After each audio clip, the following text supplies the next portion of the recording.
Hello, guys. How are you? Today, I'm going to discuss monetary policy on this platform. Monetary policy is the policy regarding control of money supply and interest rates.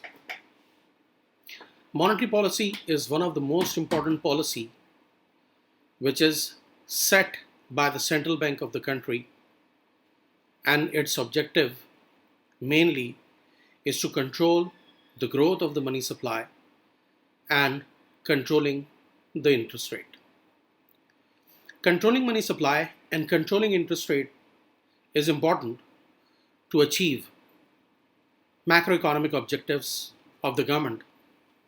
But when we talk about monetary policy, its usual objective is to control and maintain a low rate of inflation.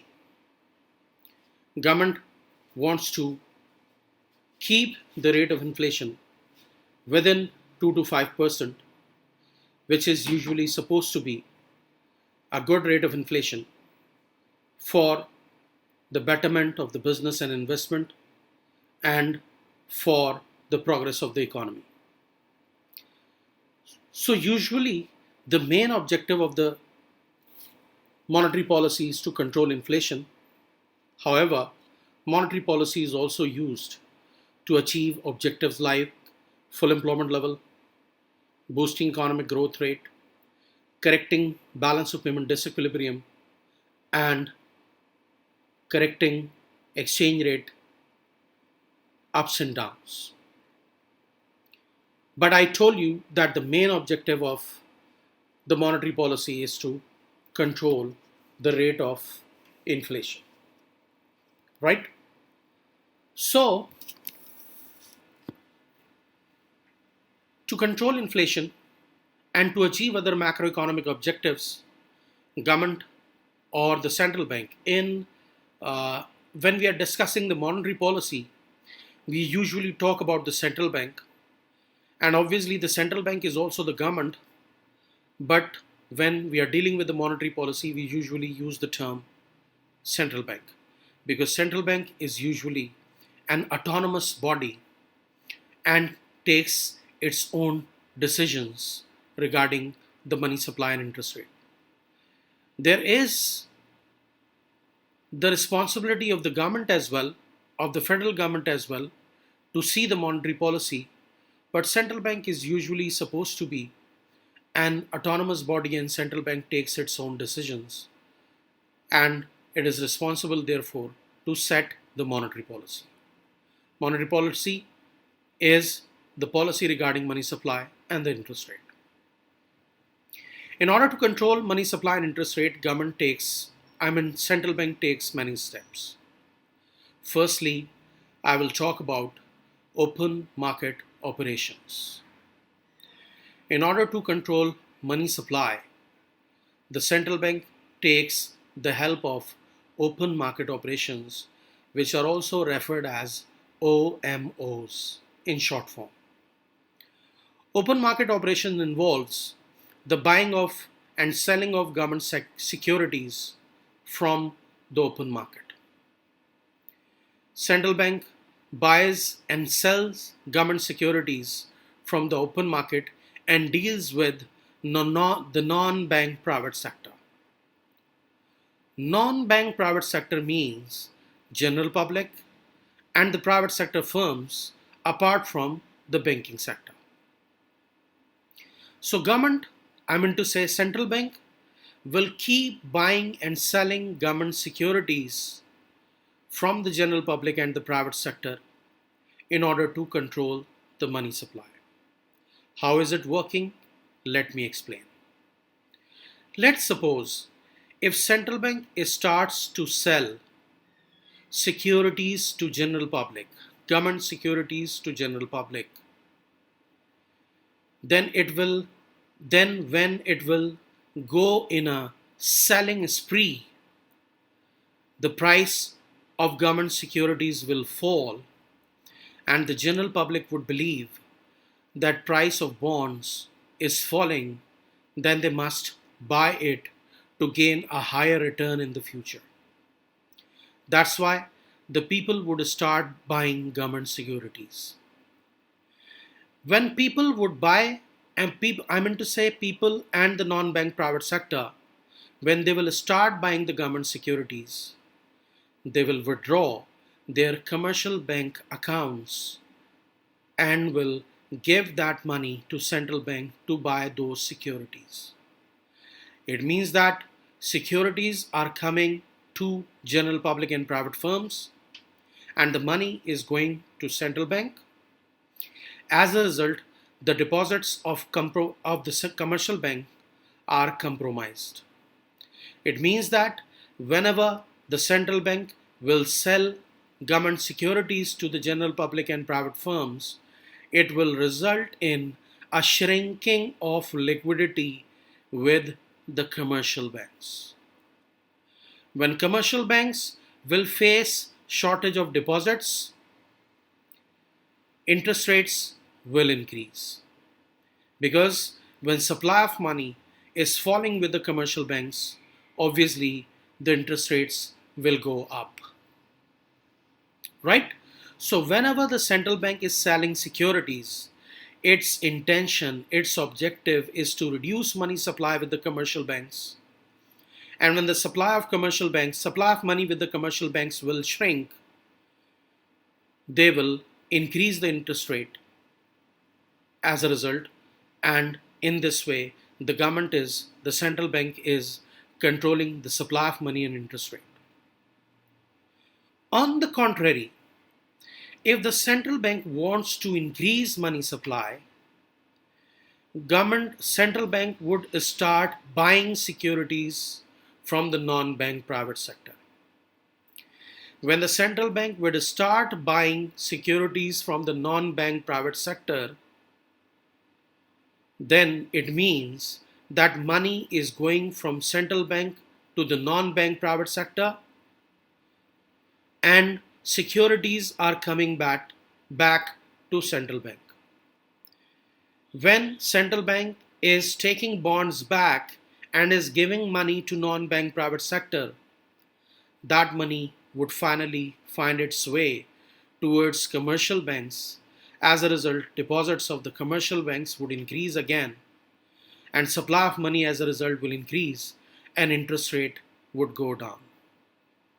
So with the help of open market operations, central bank is controlling money supply and interest rate.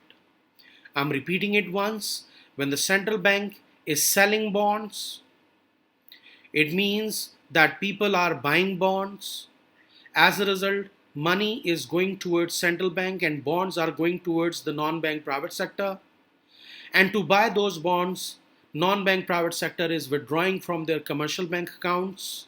As a result, deposits with the commercial banks are reducing. Money supply is going down. As a result, interest rates will go up. On the contrary, if the central bank is buying back securities, it means that money is going to the non-bank private sector. They will deposit it in commercial banks. As a result, commercial bank balances will increase and interest rate will go down. So through open market operations, central bank controls the money supply and interest rate. Apart from that, in extreme situation of a recession, government adopt the method of quantitative easing. When there is extreme demand deficiency, when there is recession in the economy, and aggregate demand has to be revived rapidly, then central bank will use quantitative easing to inject demand into the economy. And quantitative easing is buying government securities from the commercial banks directly, not from the non-bank private sector. Mind it that quantitative easing involves buying back government securities from the commercial banks directly on a very large scale as compared to open market operations. In the open market operations, government was on routine buying and selling, central bank. But when the central bank is involved in quantitative easing, central bank buys government securities from the commercial banks directly, and it is on a mass scale. As a result, commercial banks' liquidity increases immensely, interest rate go down, and that is regarded as an expansionary monetary policy to bring the economy out of recession. Right? So far we have discussed open market operations and then quantitative easing. Central bank has other tools as well to control the money supply and interest rate. One way of reducing the growth of money supply. Mind it, whenever I say that government is reducing the money supply, the government is actually reducing the growth of money supply. Mind it, that money supply can never be reduced. Only the growth rate of money supply can be reduced. Right? So in order to reduce the growth of money supply, government can, central bank, I always remain confused with this government and central bank, because the central bank belongs to government, right? And that's why we can also say government, but it is better to use the term central bank here because we are dealing with the monetary policy. So don't take my confusion, take this for granted. Monetary policy is run by the central bank, and whenever I'm using the word government, I mean to say the central bank, right? So whenever the central bank is trying to control the growth of money supply, one step is to increase the minimum reserve requirement of the commercial banks. We already know that central bank tells the commercial banks that out of each deposit, how much they are allowed to lend and how much they have to keep over the counter to meet the daily requirements of withdrawing and depositing back. Right? You already know that commercial banks are usually imprudent. They usually are habitual of compromising on liquidity for higher profits. So central bank always is careful about allowing them too much credit creation and keeps a certain minimum reserve requirement that out of each deposit they can only lend a certain amount, the whole amount cannot be lent. For example, initially the government gave a ratio of 0.2 is to 0.8. 0.2 is to 0.8 means that central bank is indicating or dictating commercial banks that out of every deposit they will have to keep 20% in cash, which cannot be lent, that would be kept over the counter, and 80% can be lent. For example, if a new deposit of 1 lakh comes with the commercial banks, commercial bank can lend only 80,000 out of that, 20,000 cannot be lent, that would be kept over the counter to meet the transactions requirement. So when only 0.8 is going in credit, so the value of credit multiplier, if you know the equation, if we divide the minimum reserve requirement by 1, for example, the minimum reserve requirement is 2.2. So credit multiplier is 1 divided by 0.2 is equal to 5. Which means that if a deposit of 1 lakh has been made, commercial banks can make 5 lakhs out of it, which is 1 lakh physical and 4 lakh virtual. 4 lakh is the deposit money and 1 lakh is the physical money with the commercial bank. Right? Now, if the central bank wants to reduce the growth of money supply, it can increase the minimum reserve requirement. For example, initially it was 0.2. As a result, credit multiplier was 5. Let's suppose government has increased minimum reserve requirement to 0.4, which means out of 1 lakh, now 40,000 cannot be lent, only 60,000 would be lent. So it means that credit creation ability of the commercial banks is shrinking, and now the value of credit multiplier would be 1 divided by zero point 0.4, which is equal to 2.5. This means that if 1 lakh deposit physical is coming, then commercial bank can create a credit of 2.5 lakhs, out of which 1 lakh is physical money and 1.5 lakh is virtual. So central bank can control the growth of money supply with the help of increasing or decreasing the minimum reserve requirement of the commercial banks. I hope you got the point. I'm repeating it once again. If the cash ratio was 0.2, the credit multiplier was 0.5. Credit multiplier 0.5 means credit multiplier 5 means that out of 1 lakh, 5 lakh deposit money is being created. I mean to say 4 lakh deposit money is being created and 1 lakh was physical.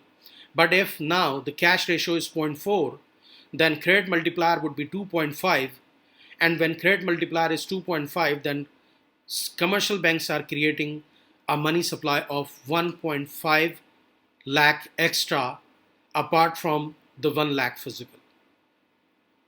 So by increasing or decreasing the minimum reserve requirement, the central bank can control the growth of money supply. Apart from that, one more way to control money supply is to increase or decrease the rediscounting rate. You would have already heard that central bank is the lender of the last resort, which means that whenever the financial sector, whenever the commercial banks would face any financial crisis, they can borrow from the central bank. Central bank would lend them, but for this borrowing, central bank will ask for a collateral, and commercial banks use treasury bills and bonds as a collateral with the central bank to borrow. Commercial banks would have to make a repo agreement with the central bank. That repo agreement means that commercial bank is promising from the central bank that I'm depositing these bonds or bills as a collateral, and I will soon take this collateral back by giving money back to the central bank and taking this collateral back. Now let's suppose if the commercial bank is depositing or keeping a collateral of 10,000 rupees bond, then central bank would rediscount it. Rediscounting means that central bank will charge an interest on that. For example, if the commercial bank is depositing a bond of 10,000, then central bank may give it only 9,000, which means that 1,000 will be kept by the commercial bank as interest. It means that the bond has been rediscounted, and when the commercial bank will have to take the bond back, it will have to give 10,000 back to the central bank. However, it borrowed only 9,000. That 1,000 would be kept by the central bank as an interest for lending to the commercial banks. This 10% interest is referred as a rediscounting rate or base rate in newspapers. So central bank is setting the base rate or rediscounting rate when the commercial banks are borrowing from the central bank. And through this way, the central bank is setting the basic interest rate. Let's suppose that central bank is the wholesaler of money and commercial banks are retailers. So when central bank is providing liquidity to commercial banks at 10%, it means that retailer would have to charge a higher rate than that. So base rate would be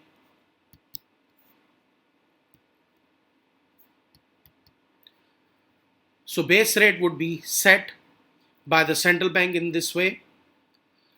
There is some problem with my laptop here. So I have told you 4 ways: open market operations, quantitative easing, right? Then increasing or decreasing the minimum reserve requirement, and then discounting by the central bank. Discounting means that when commercial banks are borrowing from the central bank would lend them against a certain interest rate, and that interest rate is referred as the base rate. Central bank, by setting the base rate, is setting the market interest rate, because central bank is acting as a wholesaler and commercial banks as a retailer. So when central bank will increase interest rate, commercial banks would have to increase it. When central bank will reduce the interest rate, commercial bank would have to reduce it. In this way, the central bank is directly controlling the interest rate. I hope that these 4 ways of controlling the money supply and interest rate are clear to you. Thank you very much, and keep in touch with Tafsel and Hussain for the upcoming videos. Thank you very much.